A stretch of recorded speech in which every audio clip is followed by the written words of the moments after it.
जो एक तो शुरुआती रुझान आपको बता चले, वेस्ट बंगाल में रुझानों में बीजेपी यहां पर बढ़त बनाए हुए है और अब धीरे धीरे जो ये रुझान है वो नतीजों में भी तब्दील होते हुए नजर आएंगे। बीजेपी 164 सीटों पर आगे चल रही है। तो टैली आपके सामने है, यहां से आप पूरा अंदाजा लगा सकते हैं कि किस तरह रुझान बढ़ते हुए नजर आ रहे हैं। सबसे अहम और सबसे चर्चा वाली सियासत मगरबी बंगाल का रुख कर लेते हैं तो पश्चिम बंगाल में 293 में से 287 सीटों पर रुझान आके आ गए हैं, जिसमें 164 पर बीजेपी लीड कर रही है। तो वहीं टीएमसी फिलहाल बीजेपी से काफी पीछे चल रही है। हालांकि शुरुआत अच्छी टीएमसी ने की थी, लेकिन उसके 1 से 1.5 घंटे के बाद टीएमसी पिछड़ती हुई नजर आ रही है और बीजेपी यहां पर आगे बढ़ रही है। इसके अलावा अगर केरल की बात करें तो यहां पर 140 सीटों में से यूडीएफ 94 सीटों पर आगे बढ़ रही है और इसके अलावा एलडीएफ 42 सीटों पर है। बीजेपी यहां पर खासा पीछे है। बीजेपी 4 सीटों पर आगे बढ़त बनाती हुई नजर आ रही है। इसके अलावा असम की बात करें 126 में से 123 सीटों पर खासा रुझान सामने आ गए हैं। बीजेपी यहां पर लीड कर रही है, 92 सीटों पर लीड कर रही है असम में बीजेपी। इसके अलावा कांग्रेस यहां पर महज 28 सीटों पर है, जिसने तमाम चुनावी मुद्दों को उठाने की कोशिश की और अलायंस भी किया था एआईयूडीएफ के साथ, लेकिन वो भी काम करता हुआ ऐसा लग रहा है नजर नहीं आ रहा है। और बीजेपी के सीएम हेमंत बिस्वा शर्मा अपनी आइडियोलॉजी को लेकर यहां पर एक बार फिर से कारगर साबित नजर आ रहे हैं। ऐसे में देखना बेहद अहम होगा कि ये रुझान कितने नतीजों में बदलते हुए नजर आएंगे। सबसे अहम पश्चिम बंगाल, जहां पर 164 सीटों पर बीजेपी लीड कर रही है, तो महज टीएमसी 120 सीटों पर ही अभी बढ़त बनाए हुए है। और जो सबसे अहम और चर्चित सीट है, हाई प्रोफाइल सीट है भवानीपुर, वहां से भी बताया जा रहा है कि शुभेंदु अधिकारी लीड करते हुए नजर आ रहे हैं। उन्होंने इस हवाले से बयान भी दिया। उन्होंने कहा था कि मुझे उम्मीद थी कि मैं 1100-1200 वोटों से लीड करता हुआ नजर आऊंगा, लेकिन उसके बरक्स वो 2,500 से 3,000 वोटों से लीड करते हुए नजर आ रहे हैं। और उन्होंने इस बात का दावा किया कि इस बार अब मगरबी बंगाल में बदलाव होगा और ममता दीदी का जोर यहां पर नहीं चलेगा। आवाम तब्दीली चाहती है। इसके अलावा असम में भी कांग्रेस की तरफ से, कांग्रेस अलायंस की तरफ से इल्जाम लगाए जा रहे हैं कि मशीनरी को कैप्चर किया हुआ है, कार्यकर्ताओं को परेशान किया जा रहा है, लेकिन उसके बरक्स, उसके बावजूद भी बीजेपी वहां पर लीड करती हुई नजर आ रही है। आंकड़े आपके सामने है, रुझान आपको सिलसिलेवार तरीके से सलाम टीवी पर दिखा रहे हैं और जो नतीजे में जब रुझान बदलेंगे तो वो अपडेट भी आप तक पहुंचाते रहेंगे।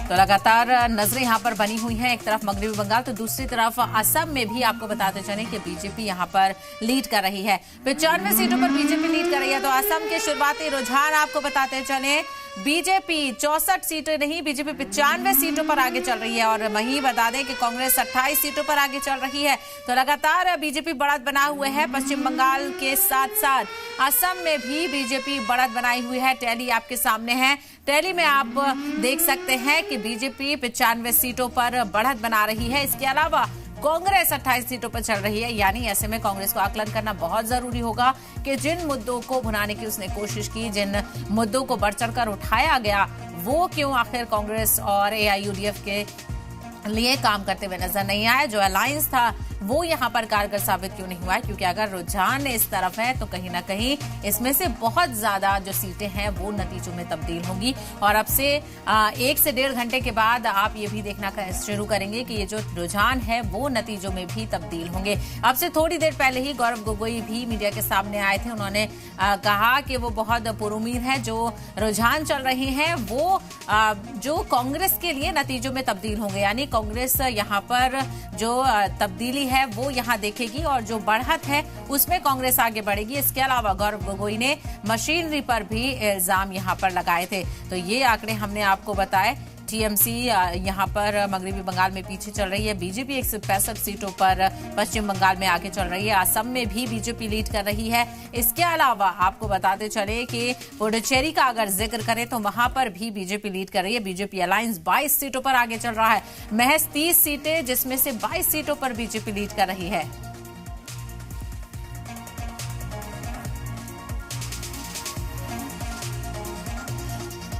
और इसी के साथ इसको लेकर चर्चा करते हैं। हमारे साथ कुछ खास मेहमान जुड़ गए हैं, उनका तारुफ आपसे करा देते हैं। स्पोक्स पर्सन कांग्रेस पार्टी से हमारे साथ है डॉक्टर स्नेहाशीष वरदान और टीएमसी से हमारे साथ हैं मुख्तार अली और इस वक्त स्टूडियो में हमारे साथ मौजूद है अनुज अग्रवाल जी। आप सभी का बहुत इस्तकबाल है। सबसे पहले मुख्तार अली जी, क्या कहना चाहेंगे? टीएमसी बड़े ही मार्जिन से पीछे चल रही है, 165 सीटों पर बीजेपी लीड कर रही है। देखिए, ये शुरुआत रुझान है। इसमें तो पहला ये हुआ है कि पोस्टल बैलेट चला था, फिर अभी फर्स्ट राउंड सेकंड राउंड चल रहा है। और ये जो शुरुआत आप देख रहे हैं, ये नॉर्थ बंगाल जो उनका जीता हुआ सीट था, वहां से कुछ रिपोर्ट अभी मिल रही है। तो ये दूसरा फेज का जो इलेक्शन है, वहां पे भी आपको अब आना शुरू होगा। ये अब 10 बज रहा है, ये अब 10:30 तक एक ट्रेन जो होना चाहिए था वो ट्रेन मिलेगा। तो हम लोग उम्मीद करते हैं कि हम लोग गवर्नमेंट फॉर्म करेंगे टीएमसी। यानी अभी भी आप उम्मीद पर कायम है। 165 सीटों पर बीजेपी लीड कर रही है, यानी आपको क्या लग रहा है कि ये रुझान क्या सही नहीं है? नहीं, मैंने कहा ना आपको कि ये बैलेट, अच्छा, पोस्टल बैलेट का जो शुरुआत होता है, पोस्टल बैलेट में इन्होंने जो 7 पे कमीशन का एक बीच में सपूबात छोड़ा था, तो लोगों ने सोचा कि सेंट्रल मिनिस्टर, अगर वो होम मिनिस्टर बोल रहा है तो ये हो जाएगा। लेकिन उनका प्रचार काम आया, तो उसमें शुरुआत ये हुई है। दूसरा जो है, मैंने कहा ना कि आपका अलीपुर द्वार और सिलीगुड़ी और ये कुछ बिहार, ये उनका सिर्फ वहाँ मार्जिन था फर्स्ट फेज में। इससे पहले भी 2021 में भी वहाँ वो कुछ बढ़त थी। और अभी ये उम्मीद करते हैं, आप देखिए 10:30 तक ये बिल्कुल उलट होगा। देखिए, आपसे बात करते करते ही बीजेपी की एक और सीट बढ़ गई, 166 पे वो लीड कर रही है और टीएमसी की एक कम हो गई। बहरहाल स्नेहाशीष जी भी हमारे साथ बने हुए। स्नेहाशीष जी, जिस तरह से पिछली बार देखा जाए कांग्रेस मगरबी बंगाल को लेकर काफी मजबूती के साथ बढ़ती हुई नजर आ रही थी, लेकिन इस बार क्या हुआ? इस बार क्यों वहां पर आपने बिल्कुल ही दिलचस्पी नहीं दिखाई? नहीं, देखिए, हम लोग मुद्दे पे चुनाव लड़े हैं और निश्चित तौर पे वहां पे हम लोगों ने जनता के लिए जो हक की लड़ाई लड़ी है, उस लड़ाई के साथ हम लोग आगे बढ़े थे। और साथ ही साथ पूरे राष्ट्रीय स्तर पे जिस तरीके से हम लोग भारतीय जनता पार्टी को रोकने के लिए, भारतीय जनता पार्टी जो लोकतंत्र की हत्या की जा रही है, जो संविधान की हत्या की जा रही है, उसको रोकने के लिए हम लोगों ने मजबूती के साथ वहां उपस्थिति दर्ज कराई है। और इस बार जनता का रुझान भी दिख रहा है। जैसे अभी शुरुआती रुझान है, इसे बहुत उत्साहित या हतोत्साहित होने की आवश्यकता नहीं है, लेकिन धीरे धीरे 12 बजे के आसपास जब परिणाम कहीं एक स्थिरता की ओर बढ़ेंगे, तो जाके हम लोग फाइनल कमेंट करने की स्थिति में रहेंगे। लेकिन अभी जो हाल है, उसमें निश्चित तौर पे पूरी तरीके से सरकारी मशीनरियों का इस्तेमाल करके और जिस तरीके से चुनाव आयोग का इस्तेमाल करके एसआईआर की प्रक्रिया करके भारतीय जनता पार्टी ने बंगाल में अपनी पूरी ताकत झोंक दी थी। और उसके बाद सीआरपीएफ और केंद्रीय रिजर्व पुलिस आदि को लगा के जिस तरीके से एक माहौल खड़ा किया था, वहां पे सीधे सीधे लड़ाई हो गई थी सत्ता बनाम भाजपा। क्योंकि भाजपा पूरी सरकार अपनी वहां पे उतार दी थी, पूरी तरीके से अपने जो संसाधन है, और मालूम है सबको कि संसाधनों के मामले में अभी भाजपा देश को सबसे ज्यादा लूटने वाली पार्टी जो है, वो अभी पूरी ताकत अपने बंगाल में लगाई हुई थी। और उसी का अगर थोड़ा सा भी रुझान में भी जो उनके तरफ दिख रहा है जो परिणाम, वो यही है कि सरकार वर्सेज, मतलब भारत सरकार वर्सेज बंगाल सरकार चुनाव हो रहा था, जिसमें भारत सरकार हावी बन रहा है, क्योंकि चुनाव आयोग उसके हाथों में है। पूरी प्रक्रिया ही अपने आप में हास्यास्पद है। अभी धीरे धीरे दिखने लगा कि किस तरीके से ईवीएम को भी लेके जो वीवीपैट गिरी हुई मिल रही है नालियों में, वो सब भी धीरे धीरे दिख रहा है। तो ऐसे में निश्चित तौर पे ये कहने वाली बात होगी और समझने वाली बात होगी कि भारतीय जनता पार्टी को पूरी देश देख रही होगी कि किस तरीके से वो चुनाव जीतने के लिए ऐसा हो रहा है। युद्ध के बीच में महंगाई की मार झेलती हुई जनता को छोड़ के वो चुनाव में पानियों की तरफ पैसा बहा रही है। और ऐसी स्थिति में कहीं ना कहीं जनता को भी आंखें खोलने की आवश्यकता है।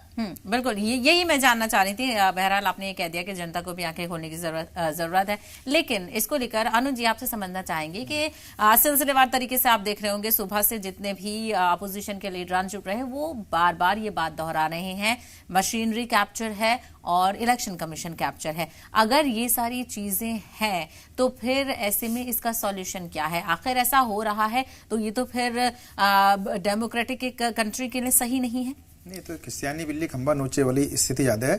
आप अगर वोटर का दिल कैप्चर कर लोगे ना, फिर बाकी कोई कुछ भी कैप्चर कर ले, कुछ नहीं बचता है। तो कहीं ना कहीं जो दिल कैप्चर किया हुआ था पहले ममता दीदी ने, वो अब वो उसकी पकड़ ढीली हो गई। जनता को लगा कि ये इन्होंने हमारा दिल कैप्चर करके हमारे साथ धोखा कर दिया है। और उसके बाद जिसने उनसे ज्यादा अच्छा विकल्प अपने आप को दिखाया जनता उसके तरफ चली गई।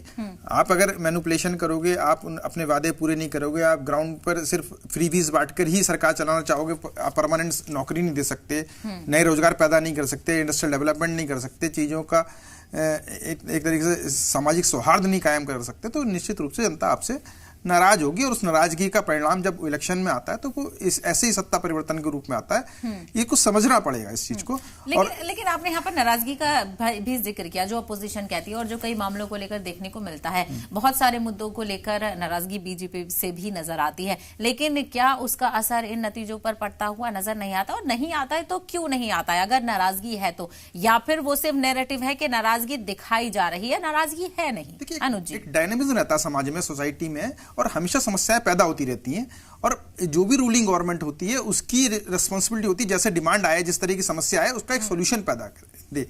अगर कोई रूलिंग गवर्नमेंट उसमें सॉल्यूशन देती रहती है तो जनता उससे खुश रहती है। तो नाराजगी आएंगी, डिमांड आएंगी, और उसके बाद सप्लाई होनी चाहिए। एक नॉर्मल प्रोसीजर है। जहां भी सप्लाई सर्विसेज में गड़बड़ी आएगी वहां जनता में असंतोष शुरू हो जाएगा। तो ये बीजेपी के मॉडल में और अपोजिशन पार्टी के मॉडल में यही अंतर हो जाता है कई जगह पर। जहां जहां पर वो सर्विसेज दे पाते हैं वहां वो आ जाते हैं, जहां नहीं दे पाते वहां बीजेपी स्पेस ले लेती है। बीजेपी ने एक कॉम्प्रिहेंसिवली एक गवर्नेंस का मॉडल डेवलप कर लिया, और एक एडवांटेज उसको ये है कि सेंट्रल में उसकी सरकार है, तो वहां से रिसोर्सेज भी और सपोर्ट भी खूब मिल जाती है। स्टेट गवर्नमेंट में अकेली किसी विपक्षी दल की सरकार है तो उसके पास अपने लिमिटेड रिसोर्सेज होते हैं, उसको वो सपोर्ट नहीं मिल पाती, और एक मॉडल पे भी काम करते हैं। उनको पता है कि कैसे हम इन चीज़ों को ज़्यादा अच्छे से हम एक इफेक्टिवली ग्राउंड पे ला सकते हैं। और विजनरी अप्रोच है, एक डेवलपमेंट की अप्रोच है, क्योंकि आप अगर परमानेंटली रेगुलरली अगर एम्प्लॉयमेंट नहीं दोगे, सिर्फ 1000-1500 रुपये उसकी जेब में डालते रहोगे वोटर की, तो वो बड़ी खराब स्थिति उसकी हो जाती है। बोले कि चल 5 साल तक तो अच्छा लगा, अगले 5 साल बाद फिर 1500 रुपए के जगह 2000 कर दिए, तो वो सॉल्यूशन नहीं है ना। आप उसको परमानेंट एम्प्लॉयमेंट में भी कन्वर्ट करना पड़ेगा, धीरे धीरे नए नए एवेन्यूज जनरेट करने पड़ेंगे। तो जब चीजें नहीं बदलती तो फिर लोगों में आक्रोश आ जाता है। फिर देखते हैं कि दूसरे जो बीजेपी शासित राज्य हैं उनमें बदलाव आ रहा है, उसमें चेंज आ रहे हैं, उसमें लोग ज्यादा प्रॉस्परसली ग्रो कर रहे हैं, तो वो एक फ्रस्ट्रेशन आ जाता है। तो बोले हम तो यार रेस में बहुत पीछे रह गए, ये तो बात तो बड़ी अच्छी करी थी, लेकिन ये जमीन पे कुछ नहीं कर रही। तो जी मुख्तार अली जी, जो कुछ अनुज जी कह रहे हैं, क्या इस तरह की चीजें नजर आ रही हैं? ममता बनर्जी का यकीनी तौर पर एक कहा जाता था कि उनका जादू है, कुछ भी हो जाए अवाम ममता बनर्जी का साथ नहीं छोड़ेगी। अगर ये रुझान नतीजों में तब्दील होते हुए नजर आते हैं, हालांकि मैं दोहरा रही हूँ आप ही की बात को कि ये रुझान है और आपको कहीं ना कहीं भरोसा भी होगा कि अभी ये नतीजों में तब्दील नहीं होंगे, अगर ये रुझान नतीजों में तब्दील हो जाते हैं तो क्या इस बात का आकलन न किया जाएगा कि जो अनुज जी ने कहा कि ये सारी चीजें नजर आई और कहीं ना कहीं लीडरशिप में एक कमी देखने को मिली है? देखिए, हमारे साथी पैनलिस्ट जो भाई बता रहे हैं कि एक स्टेट गवर्नमेंट का एक लिमिटेड रिसोर्स होता है और सेंट्रल गवर्नमेंट का एक बड़ा रिसोर्स होता है। तो पूरा देश ने देखा सेंट्रल गवर्नमेंट का रिसोर्स, ऑनगोइंग इलेक्शन चल रहा है, एक फेयर प्ले लेवल इलेक्शन में आ सकता है। आपका ऑनगोइंग इलेक्शन चलता है, वहां पर हमारे फायर मिनिस्टर को ईडी बुलाते हैं, हमारे चीफ व्हिप को ईडी घर में रेड करती है। इलेक्शन चल रहा है, उसको 16 घंटा घर में बैठा दिया जाता है। यहाँ पर हमारे जो इलेक्शन का जो पूरा सिस्टम देख रहे थे आईपैक, उनके डायरेक्टर को अरेस्ट कर लिया जाता है दिल्ली से, उनके यहाँ रेड होता है। ये तमाम जितना मशीनरी है, जितना कुछ करना था, उन्होंने अपना जो सत्ता वो इस्तेमाल किया। बंगाल, पूरा देश इसी पर टिकी हुई थी जो आपने आज बंगाल को लेकर, जबकि पूरे 4-5 राज्यों में इलेक्शन हो रहा है, लेकिन आप बंगाल को लेकर आया। पूरा देश भी बंगाल का इलेक्शन पे फिक्रमंद है और पूरा देश के लोग भी, क्योंकि एक होम मिनिस्टर पूरा देश को देखते हैं। वो यहाँ 15 दिन बोले कि यही रहेंगे हम 15 दिन तक। लगता है कि देश का चुनाव हो रहा है, ये रियासत का चुनाव नहीं हो रहा है। यहाँ प्रधानमंत्री, होम मिनिस्टर नॉमिनेशन फिलअप करने आते हैं किसी एक कैंडिडेट का, प्रधानमंत्री यहाँ लेकिन इसको तो स्ट्रैटेजी कहा जा सकता है कि जो पूरी लीडरशिप लीगल क्या हुआ, उसमें गलत क्या हुआ, उसमें गलत क्या हुआ? लीगल क्या है? आपने सीबीआई को लगाया, ईडी को लगाया, इनकम टैक्स को लगाया, इलेक्शन के दौरान में लगाया आपने एसआईआर का जो प्रक्रिया चलाया, उसमें 27 लाख 91 लाख तो था, उसमें 27 लाख को वोट देने नहीं मिला यहाँ पर। लेकिन हम उससे घबरा रहे नहीं है, बिल्कुल नहीं घबरा रहे। हम लोग पूरी उम्मीद है कि हम गवर्नमेंट बनाएंगे। आप थोड़ा सा वेट कर लीजिए 11 बजे तक, ये रुझान आपका चेंज होगा। और बिल्कुल चलिए, बिल्कुल हम तो शाम तक यहीं बैठे हैं, थोड़ी देर क्या, हम पूरे शाम तक इंतजार करेंगे किस तरह नतीजे जाते हैं। बहरहाल